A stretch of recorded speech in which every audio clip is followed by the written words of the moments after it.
Welcome to this class. In today's class, we have to discuss about the numericals related to electricity. आज की class में हम कुछ numericals पे discuss करेंगे जो इलेक्ट्रिसिटी से, करंट एंड इलेक्ट्रिसिटी से रिलेट करते हैं। तो चलिए स्टार्ट करते हैं आज की क्लास को।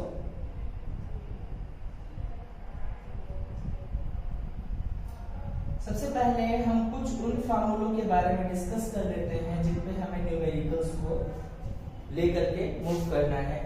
तो देखो बेटा, सबसे पहली चीज आपके पास होती है Q इक्वल्स टू NE। ठीक है, ये फर्स्ट फार्मूला है जिसमें आपको बताया जाता है कि जो total charge contained by any body always will be the integral multiple of the electron charge. ठीक है ना, यानी चार्ज ऑन वन इलेक्ट्रॉन के इंटीग्रल मल्टीपल के इक्विवेलेंट होगा किसी भी बॉडी के थ्रू कंटेन किया जाने वाला चार्ज। आपसे कहा गया फर्स्ट क्वेश्चन जो बनेगा वो how many electrons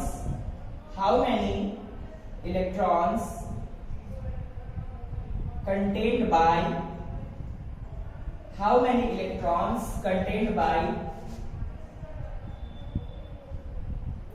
1 coulomb of charge। 1 coulomb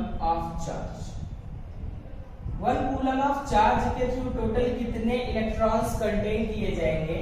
तो बड़ा सिंपल सा फंडामेंटल है, Q equals to 1 coulomb given है, E की वैल्यू होती है 1.6 into 10 to power minus 19 coulomb and n आपको फाइंड आउट करना है, means how many electrons contained by 1 coulomb of charge.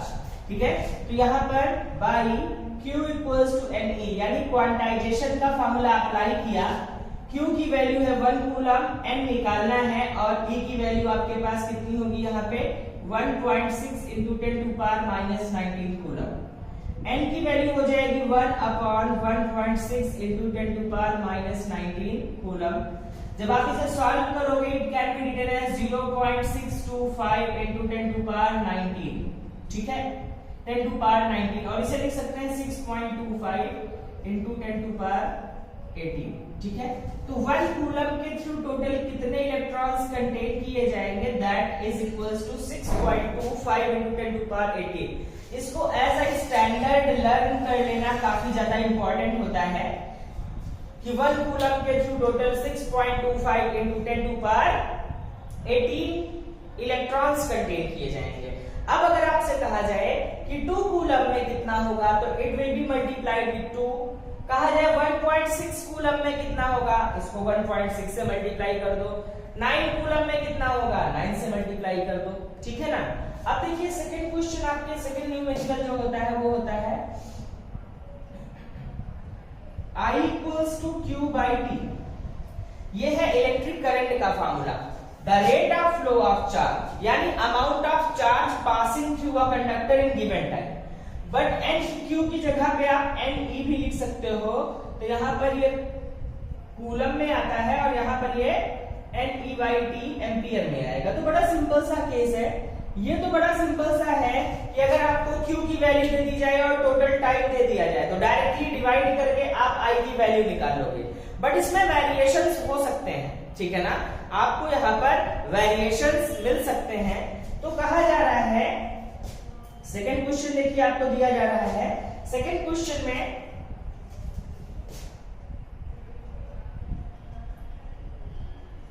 How many electrons contained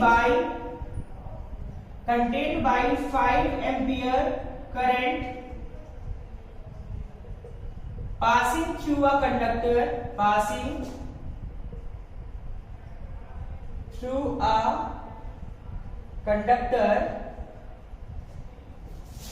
in 5 second. ठीक है ना। अब चलिए देखिए यहाँ पर क्या रहा, इस क्वेश्चन को देख करके हम कंफ्यूज होते हैं, बट आपको यहाँ पर कितना दिया गया 5 एम्पियर, टाइम की वैल्यू दी गई 5 सेकंड और आपसे कह रहे हैं हाउ मेनी इलेक्ट्रॉन्स पासेस। तो यहाँ पर देखिए आप फार्मूला लगाइए I equals to Q by T, but we don't know about the Q। तो Q की जगह पे आप क्या लिख सकते हैं NE। अब देखिए I की वैल्यू पता है, इट विल बी 5 n की वैल्यू नहीं पता, फाइंड करना है। It will be 1.6 into 10 to power minus 19 upon t कितना है 5। Now we have to solve it. जब सॉल्व करोगे तो ये हो जाएगा n इक्वल्स टू 5 5 जा 25 upon 1.6 into 10 to power minus 19। Solve करते हैं इसे तो n इक्वल्स टू हो जाएगा 250 upon 16 into 10 to power 19। Solve करिए। जब आपने इसे सॉल्व करना है तो कितना होगा 16 1 जा 16, ठीक है ना। और यहाँ पर 90 आ रहा है तो यहाँ पर आपका कितनी टाइम जाएगा 5 टाइम्स और फिर ये 6 टाइम्स। तो यहाँ पर बड़ा सिंपल सा 15.6 into 10 to power 19, या फिर इसी को लिख सकते हैं 1.56 into 10 to power 20 इलेक्ट्रॉन्स पास होंगे। कितने 5 एम्पियर ऑफ करंट के लिए। कितने 5 एम्पियर ऑफ करंट के लिए। तो बड़ा सिंपल सा फंडामेंटल रहा आपके पास, ये इतना सा आपको दिया गया। Please note it down guys, hurry up. तो हम आगे के पार्ट्स पे वर्क करते हैं।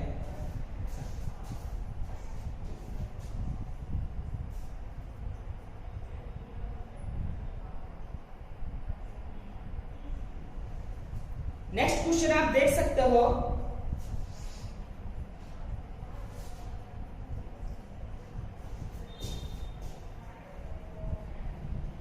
नेक्स्ट क्वेश्चन आपके पास जो होता है वो होता है इलेक्ट्रिक पोटेंशियल का।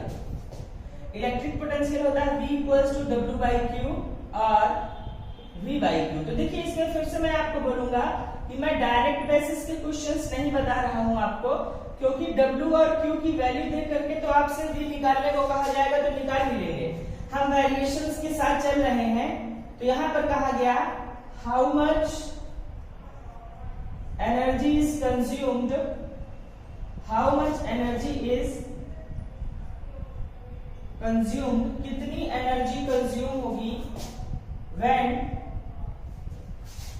10 coulomb of charge passes through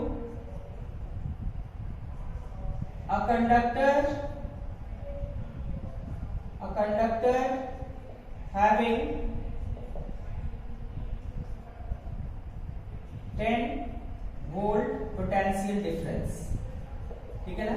अब यहाँ पे देखिए जो ये दिया गया है how much energy is consumed, इसकी प्लेस पर आपको दिया जा सकता है how much work is done, how much work is done. देखो बड़ा सिंपल सा केस है कि अगर one place to another place current का फ्लो हो रहा है, if current is flowing from one place to another place, तो चार्ज कैरियर होंगे, चार्जेस को one place to another place ले जाने के लिए आपको वर्क डन करना पड़ेगा, ठीक है ना। बड़ा सिंपल सा केस है कि वर्क मस्ट बी डन, ठीक है ना, when charges are moving from one place to another place. आप one place to another place जाते हो वर्क डन होता है, व्हीकल्स जाते हैं वर्क डन होता है, एनर्जी चाहिए, आपको एनर्जी चाहिए, ठीक है ना।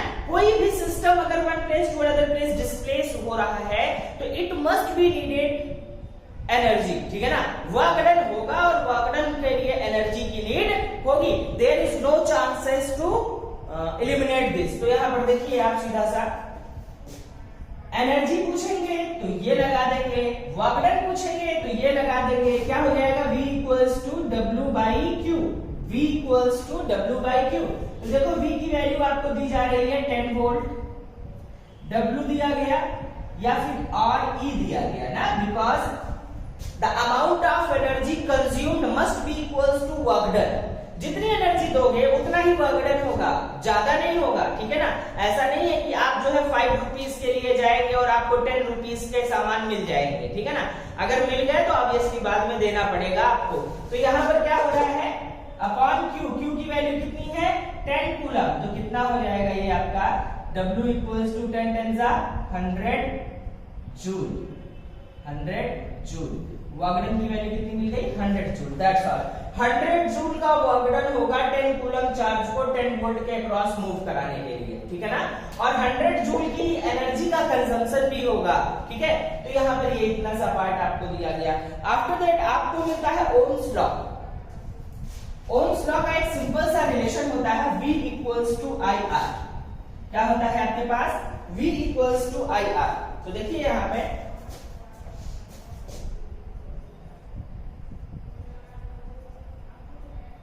Ohm's law. तो देखिए यहां पर क्या होता है, V equals to I R. V equals to I R में देखिए कुछ भी ले सकते हैं। आपसे पूछ सकते हैं कि resistance of a conductor is 5 ohm, then how much current flows through it when potential difference across ends is 5 volt 7 volt. ठीक है ना। तो यहाँ पर देखिए क्वेश्चन की लैंग्वेज को देखिए, ठीक है ना। क्वेश्चन की लैंग्वेज हो सकती है आपसे आर के बारे में पूछ रहे हैं, ठीक है ना।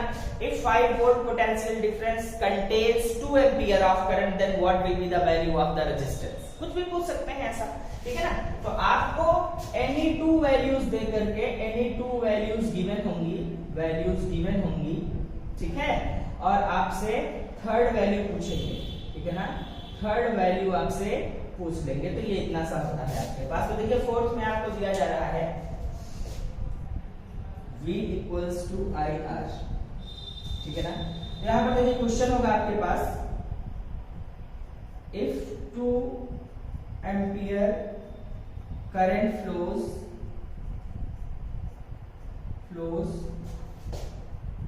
through a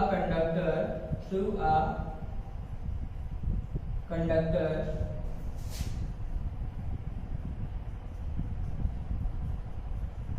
having resistance 5 ohm, 2 ampere current flows through a conductor having resistance 5 ohm, 5 volt, having resistance 5 ohm, find electric potential difference, ठीक है ना। तो जब आप इसे निकालेंगे तो V इक्वल्स टू कितना होता है आई आर। अब दैट इज नॉट कंपल्सरी कि यही दोनों चीजें आपको दी जाएंगी।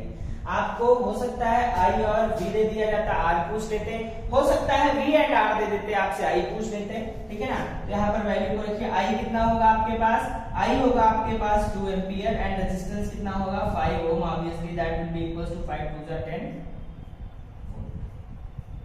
5 2 10 वोल्ट। तो यहाँ पर आपको ये इतनी सी चीज दी गई। आई बात समझ में आपको? चलिए बहुत बढ़िया रहा।